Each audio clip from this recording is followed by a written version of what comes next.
kii loogu yidhi magaalada Muqdisho ee caasimadda waddanka Soomaaliya ku soo dhawaada muuqaal xiiso leh oo aan idinka soo gudbin doono qaabkii maanta lagu yidhi magaalada Muqdisho masjidka ugu weyn ee isbaahaysiga lagu magacaabo oo boqolaal shacab ay soo buux dhaafiyeen. Haddaba muuqaalkaasi ayaan halkan idinku soo gudbin doonaa idil ahaantiin ku soo dhawaada. Halkan waa janarkeeni lagu magacaabayo Dooxa Media.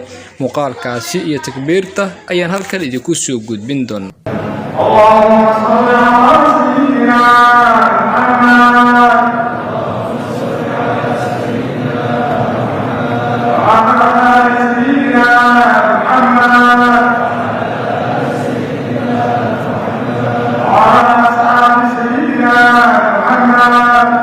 kala yimaaday degmooyinka kala duwan ee gobolka Banaadir ayagoona isugu yimaaday masjidka weyn ee isbaahaysiga.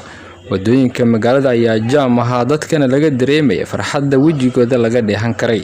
ciid wanaagsan ummadda islaamka guud ahaan meel kasta oo aad dunida kaga sugantiin. Allahna gaarsiiyo ciidan ciideeda kale bashbashi barwaaqo cimri dheer iyo wada suban idil ahaantiinba. halkan waa jararka Dooxa.